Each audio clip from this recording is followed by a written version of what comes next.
Nightmares in my head, I fear. Welcome back, guys. It is the start of week 8, and this was originally going to be the last week of the series of my cut. But I got to say that I've kind of enjoyed doing it. I'm also not where I want to be at. In the beginning, I thought maybe a 210, 208 would probably be good, but I think I'm going to keep pushing. Maybe go to maybe a 205 or a 203, and you know how that goes. We'll probably end up at a 200 pounds. So it's also helping me kind of be accountable for not only sticking to the diet a little bit tougher, but knowing that I've got to check in with these and be able to show the progress report and stuff. So it's helped me along the way. And hopefully some of you guys are learning some stuff. Hope you guys are watching it. Maybe you're not, but you know, if it helps a couple people and I enjoy it, then we'll just keep doing it. So we'll probably end up 12 weeks or 13 weeks if I had to guess. But anyways, let's kind of move into the check-in. So last week, remember, we kind of had some stall on the scale. The scale came up a couple days. It's done some weird things. We've also had some bad weather where we've been stuck in the house. I haven't been going to work for a week. There's just a lot of kind of variables there.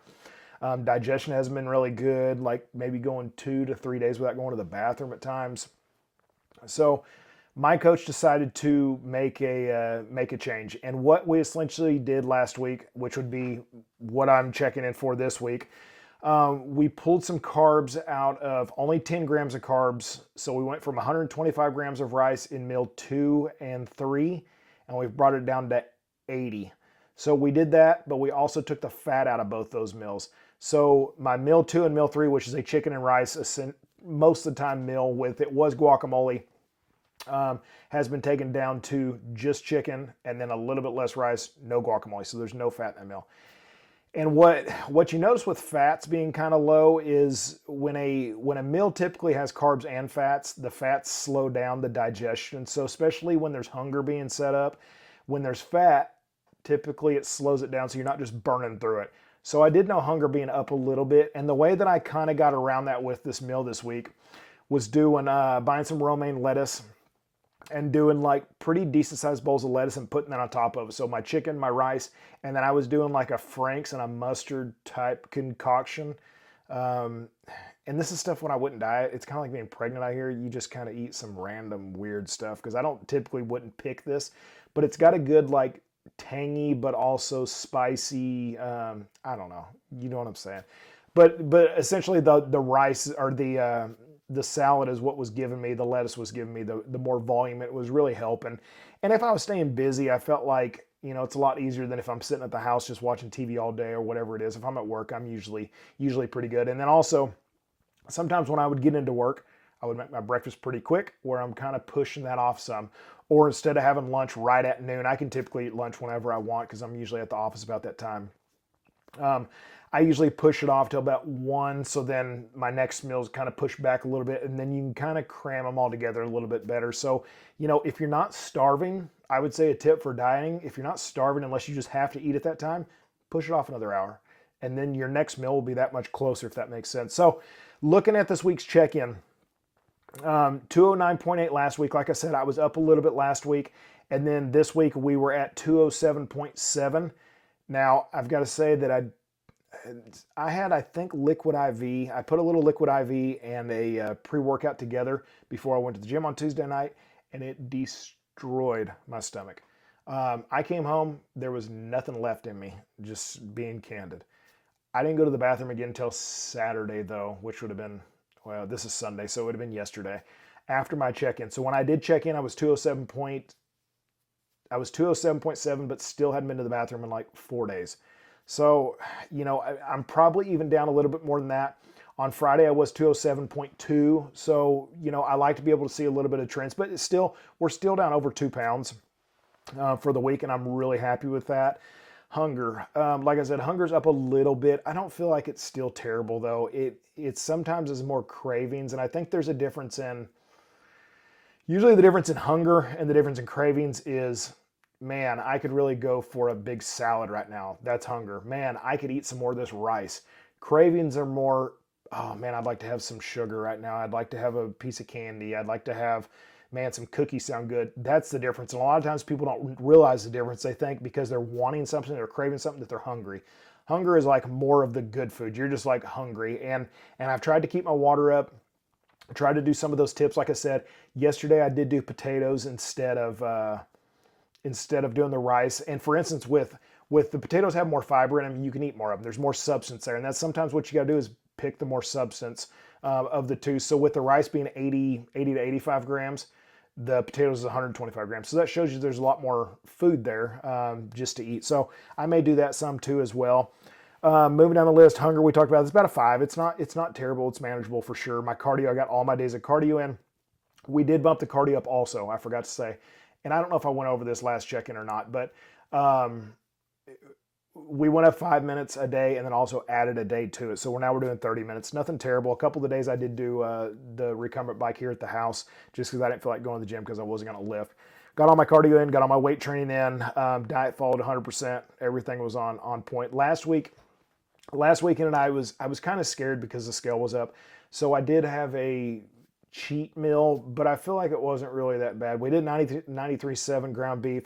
We made some homemade chili, and usually these homemade cheat meals are the best ones because in a diet phase, because you know what's in there. When you go to, Colton's or you go to Chili's or whatever, and you order a steak, that 18-year-old kid that's in the back cooking that steak is putting gobs of butter on it, or, they don't care about your diet. So that's the thing is or even when you go get veggies, they're making your veggies taste good. They don't care about health food or diet. They're just putting butter, they're putting oil on everything. So you're getting a lot of extra calories where at home you're not getting that because you know what you're doing. So we did some 93.7 ground beef, not a ton of beans. Made some chili. I think I put some Fritos in there with some cheese. Nothing super crazy. And then I had 2 chocolate chip cookies that I made homemade. So that was it for the cheat meal. I wasn't feeling super nasty after it. I wasn't super bloated, which is great. And then when it comes to energy, I feel like my energy's been pretty good this week. I feel like it's up from last week, so that's good. And sometimes I feel like when the carbs start getting a little lower, because I'm probably, let's see, I'm probably about 120 to 130 carbs a day, which isn't super low, but I mean, I'm also a 210 pound, man that stays pretty busy with 2 jobs and lifts and does cardio and everything else. So it's not just a ton, but I feel like after you get over the hump with the carbs and you get past that a little bit, I feel like the clarity of your mind kind of gets a little bit better. I feel like your energy levels get a little better. You're not having those spikes in insulin, so I feel like I'm kind of getting in a good spot with that. Strength, I feel like the strength was down a little bit. I put 8. I don't think I changed it from last week. And it's hard because I'm not using a logbook, and that's shame on me for sure. And I tell all of my clients to use a logbook. And the reason that is because we want to see some progression. We need to know. That's the only way we know, because I think my numbers went down because I can't completely remember what I did the week before, and that's my fault for not tracking this stuff. It's just laziness. But that's something I'm going to get back into so I can get in there and I'll know, hey, last week we were on the leg press. We did 9 reps of 700 pounds. This week we need to get it for 10. And if I'm not, then I know my strength's down, my stamina's down, I was having a bad day, whatever it is. But then if that keeps happening, I know something needs to change. We need to back off a little bit. We may need to do a deload where we're not lifting at all. We may need to change the exercise. But if there's no consistency there, and that's the main thing with diet is consistency. You've got a consistency with food. You got to have consistency with cardio. You got to have consistency with weightlifting. We need to be able to track things so we know how to adjust. If you're not tracking, you can't adjust. Pumps have been good. I did add that liquid IV just for some extra sodium, especially with the carbs coming down a little bit. But I don't know that I'll use that anymore because it really wrecked I think it was that wrecked my stomach, or maybe the combination with the pre-workout because I've done them before for sure. Muscle soreness, I don't feel like I've been bad at all. I'm not feeling beat up, which is good. My legs are a little bit taxed, but I think that's from just doing 2 days of recumbent bike in the garage plus my leg day. So the legs kind of get worked. I guess that's about it. Just like I said, I need to get my digestion a little bit better. And I bought some stuff today called Colade maybe. And it was something that Chris told me to get. It's just a stool softener. It's not a laxative, nothing like that. So he said, take 1 a day. I'm going to try to do that maybe every other day. And my phone just ran out of storage. So, just catching back up. What I was saying was, what we got to remember is when we're not eating as much food, we're not eating as much fat, we're not eating as much quantity, we're not going to go to the bathroom as much as we were, of course. So, but I'm going to try to get that under control. I feel like we'll hopefully get another pound off this next week. Remember, 1 to 2 pounds is what we're looking for. So I think we can roll on this and hopefully not have to make any more adjustments for a while and just stay focused on it and have a good week. So anyways, thanks for watching, and let's see what's to come.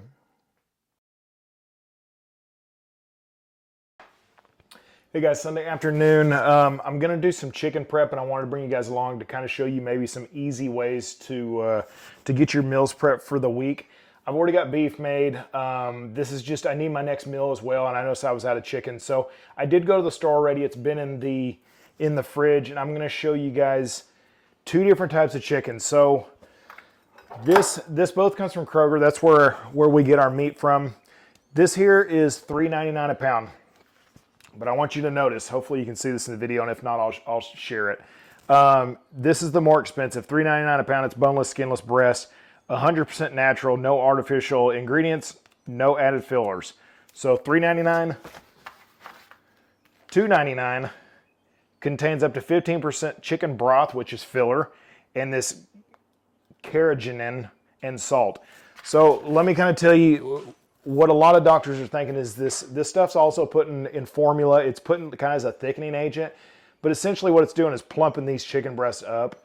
There's a lot of doctors thinking that it causes inflammation, irritable bowel syndrome, gut distress. It's also when it downgrades or degrades, it can cause cancer. There's a ton of stuff being shown with this stuff, and there's other countries that have actually banned it. So what I'm getting at is sometimes I do still do the cheap chicken, which is stupid, but I'll usually wait till the better stuff's on sale, and then I'll load up a bunch on it because I just don't want all the fillers. And you know, by the time you end up cooking chicken, what I notice is in my pan, I end up cooking up 4 or 5 pounds of chicken at a time. It's like the entire thing is just full of water, and that's filler essentially. So you're paying for a filler instead of paying for chicken. So, you know, by the end of it, are you saving that much money anyways? So I just wanted to point that out. I am going to cook that today. But I wanted to take you guys along to kind of show you how I do it. Now, I am super, super picky with my meat. I don't eat meat on the bone. I don't, any kind of veins, tendons, I'm getting rid of. So I've just got me a bag here. I double up one of the Kroger bags. That's what I'm going to put all my nasty stuff in. I know a lot of people will just throw the chicken on the grill, throw the chicken in a pan. I have to dissect it. Now, it's probably how my mother raised me, but and then I've got my pan here that I'm going to cook in and just sprayed it down with my my Pam. So I'm going to just take each one of these. Of course, this is the better stuff. This is actually Abby's that I'm going to do for her. So let me kind of bring you over here so you can kind of see the way I do it. All right, so you can see first off, I'm just gonna get the stuff off the side, the main fat pieces. And I'm telling you, I'm probably way extreme when it comes to this. It shouldn't be probably this bad because I've got a lot of chicken that I end up wasting, but I don't have a ton of time to just sit in here and like make sure I've got every piece off of it. But I'll go around these edges, I'll cut that off, and then it's got this piece here in the middle. I know, but I'll kind of just V that. So we'll come down the first part, cut that across, and then I'll do each one like exactly the same. So that's a lean piece of chicken for me. You know, depending on how you're going to cook it, this could be something that you can put on the grill really easy. The crock pot, that would be easy to, usually the crock pot I like a little bigger pieces because they shred easier. And then I will cut this piece here and just, there's that vein that goes down the middle, and I'll just kind of trim that back. And then kind of just get down the side of that. So then that is going in the trash. And then I'll kind of just look it over. If it looks a little janky still, I'll get rid of that as well. And then what I'm gonna end up doing is, now that I've got two good lean pieces, I will chop this up into smaller pieces. And this is just how we like to eat ours. Abby likes hers really small, like she's a 5-year-old. So I'm going to chop that real small. And then once I have her whole thing done, I'll probably cook most of it, but if not, I'll put the other bit in the freezer. And that's what's nice is once I get done with mine, I won't cook all of mine today because it won't all fit in that pan. But when I get ready, when I run out, maybe the day before, I'll pull the chicken out, put it in the fridge, and then when I need it, I'll cook it up, and I'll already have it cut. This is going to be the main, you know, the biggest process. But today, I should only have probably you know, a 45 minutes worth of meat, and then this will take care of most of the week, if maybe not some. So let me get all this done, and then I'll show you what it looks like. All right, guys, so the chicken is just about cooked. It's probably a little pink is how I like to do it, but I haven't put any seasoning on this. I'm going to I just get like a plate, and I want to get all this water out of here. I feel like it gets rid of all the seasoning once you finally put it on there, or you're having to like strain the chicken out. So I'm gonna get all that out there, all that garbage that they had into it. So now I've just got like dry chicken, and now we're gonna go back over there and we're gonna put it on the skillet on high. So we're gonna turn this up. We're gonna do the same thing that we did with the last one, except we're gonna use a different sauce that I'm gonna show you guys. So a little onion powder, and I have no clue how to cook, so don't like think, oh man, he's really good. It's not. The chicken's probably a lot drier than it needs to be. But I mean, you could use an air fryer, you could use a crock pot, you could use the grill. It's just, this is the easiest way that I'll eat it. So it's the quickest, and that's what it comes down to a lot of times. I will do the crock pot, and I'll show you guys another time on that. I'm also going to do a little bit of light soy sauce in mine, low sodium. Not going to get crazy with it. I just like the taste of it. It's pretty good. And then lastly, the G. Hughes. G. Hughes makes a lot of really good sauces, ketchups and barbecue sauce and all that stuff. I think they probably come up with the barbecue sauce first, but these are gluten-free, sugar-free, but I will tell you, they do have a lot of chemical type stuff in it, and a lot of sugar-free stuff will. Like the xanthan gum, there's just a lot of, actually this one's not too terrible. Sucralose, there's caramel color, so it's not like super healthy, but this has 5 calories in it, and it's got a really good taste. It's a 2 on the heat level, which I don't like hot stuff, and this is really good. So this is 5 calories. So let me wipe that off. This is 5 calories. This is 50, and you see what I'm saying? This does have more chemicals in it, so if you're going for a health standpoint, way better. But for dieting purposes, for me, I just can't fit that in my diet right now, or I'm not going to. I'd rather have whole food, of course. So we're gonna kind of just give this a good spin, and then I'm gonna show you guys what I bought this week. So, all right, we'll let that sit just a second. Beef. So what I've started doing, I was watching a video with Raw Nutrition. It was Chris Bumstead and some other people, and they had a cowboy guy on there that was a cattle farmer, I think from Texas, and he was talking about like the beef in today's stores. Scared me, and I kind of already knew it. Our country does not care what goes in our foods. I promise you that. Even like labels, they're allowed to have 20% off. So if you're buying a jug of protein that says 25 grams of protein, they can actually be 25 grams under. They're not gonna be over, of course. Same thing with calories on stuff. If something's 100 calories, it could actually be 120, 125 calories. And that ends up adding up, and it just shows that the lenience there I don't like. But on this video, he was talking about a couple different things. He was saying that a lot of the beef now that's going into stores like Walmart is coming from other countries. They're butchering it there, they're sending it over here, and then we're like kind of packaging it up so then it's packaged in the US. It's kind of a sly way of doing it. But meat's coming from other countries. The red, after it goes through the butcher house and all that stuff, by the time it hits the store, I'm sure it's weeks and weeks. They put preservatives in it. That red that looks like blood in it, they say is actually not blood. That's food coloring because it would essentially be brown. And he was also saying like a lot of people could bring like just some old cattle they have, come and take it to the sale barn, and there may be like 60 different heads of cattle in one thing of beef. It's just like whatever's garbage they want to throw in there. And to me, I was just kind of grossed out. They don't, who knows what they're eating and stuff like that. So I did get a hold of a couple people here in town, and I'm sure every city has a place that sells stuff like this. This come from someone that I knew that was selling it. I ended up buying 30 pounds of this. It's packed in the freezer. The dogs can eat this too. This is a lean ground beef. I only want ground beef, but it ended up being like $4 a pound. I think I pay like almost $5.99 for a 93.7. I feel like this is leaner. It tastes better. So I mean, not only am I saving $2, plus it's not got a bunch of trash in it. So kind of just wanted to show that and maybe helps people out. And I'd like to do it with the chicken too. I don't know. I'm sure you can do the same. I don't really eat anything other than boneless chicken breast and some ground beef. I don't really do steaks and stuff. Not that I don't like it. If I go out to dinner or something on a weekend, I'll get a steak sometimes. It's just, I'm cheap. and sometimes I just eat to get the food in. So I'm gonna let this sit a little bit. Let me let this kind of get a little gummy the way I like it, and then I'm gonna go ahead and prep my next meal. I've also got my rice over here that I'm gonna show you. The rice that I have prepared that I'll show you here in just a second. I've shown this in another video, but this is the Better Than bouillon that I use. 10 calories for a teaspoon.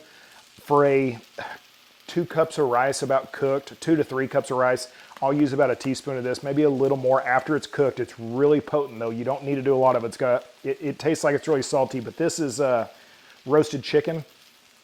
This is a lifesaver for white rice. It's really, really good. They make a vegetable, they make a beef, they make, that may be it, but you can get them in any store. It's just like a paste. After it's cooked, it's still hot, put it in there, stir it up, really, really good. And you know, it's just finding ways to make your food while you're dieting taste good, because I preach to a lot of my clients, if your food sucks, you're not going to want to eat that. You're going to want to go, you're at lunch and everybody's going out to eat and you're like, well, I've got a boiled chicken breast with green beans out of the can and some brown rice in the fridge that's been in there for 2 days. What do you think you're going to want to do? So if you have something that actually you enjoy, it may make more sense to you. So this is about done. Let's go ahead and go over here and I'll show you what the meal looks like.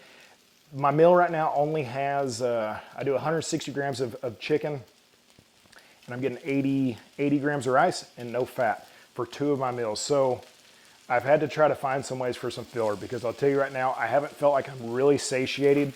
Breakfast isn't bad, dinner isn't bad, but the 3 meals in the middle, I don't feel like I'm ever really satiated. So I've had to find some ways to get full.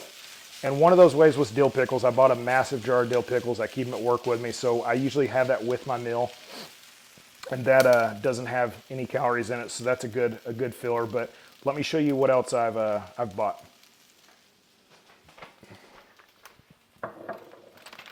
All right, so this meal's a little weird.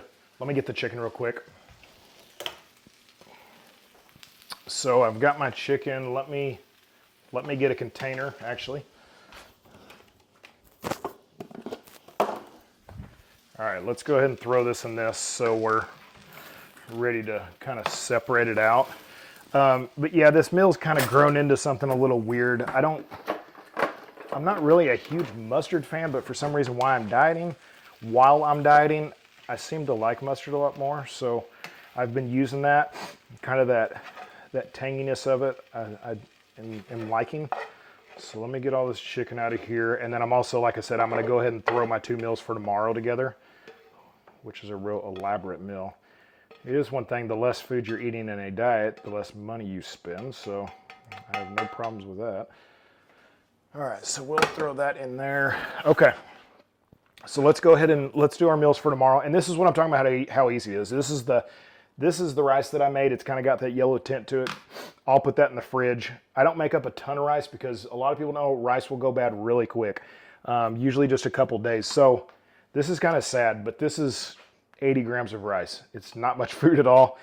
And we're kind of getting deep into the diet phase. So that's definitely. So my favorite thing in the whole wide world is when the video quits recording for some odd reason. But where I think I was at was showing you, I put my chicken in here. So I've got my meals for tomorrow. Super simple. Chicken, rice. We'll add this tomorrow. So let me show you that because I think it cut off before. So I've got the 3rd meal. My 3rd meal is what I'm going to eat right now. It's the same chicken and rice. I'm doing 80 grams of rice, 160 grams of chicken, no fat.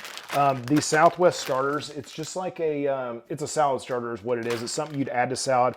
There's some cilantro in there. There's some cabbage. It's just filler for me. I get them at Kroger for $1.50. They're always on sale because nobody apparently likes them. There's a bunch of different flavors though, and they're really good. So I'll mix those in there.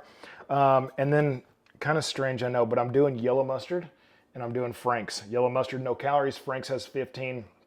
I'm not using hardly any Frank's because I don't like the hotness of it. But this is the meal. There's quite a bit of food there. It's just I've got to figure out ways now in the diet phase that, if I had a ton of calories to play with, I probably wouldn't be using this stuff, but I've got to get ways of being creative with my meals because I'm just not getting a ton of calories right now. And I've got a little bit more weight I want to take off, so we're just going to kind of grind it out. But once again, I got my rice. This is extra rice that I'll have for tomorrow. I've got my chicken in there. By the time I measured out the chicken, I've got probably 2 more days worth, and that's probably 3 days worth of rice or 2 days worth of rice. So I'll probably have to pull that chicken out here in the probably Tuesday or Wednesday. But I've got it all in the fridge or the freezer, and that's the main thing. When I need it, I'll pull it out and cook it. It's already cut up. So, you know, I think a lot of times we're overthinking stuff, but we're also sometimes simplifying it too much. Like, food can taste good, I promise you. We can make food that tastes good and food that you enjoy.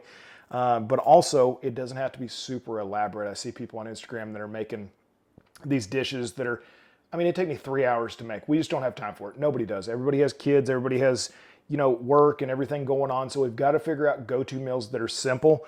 We've got to have our meat readily available. We pull it out and make it. I've got my meals for tomorrow, which is going to be these two. I'll take the topper with me, and then I will make my pancake mix for tomorrow. I've got a waffle maker at work that I'll pour it in. And I mean, that's simple and quick. And it's cheap. It's cheaper than going out and spending $20 on lunch every day. So I'm going to eat this because I'm starving, and I hope this helps some people. Just remember, keep it as simple as possible. It doesn't have to be super fancy. Hit your macros, and everything will work out.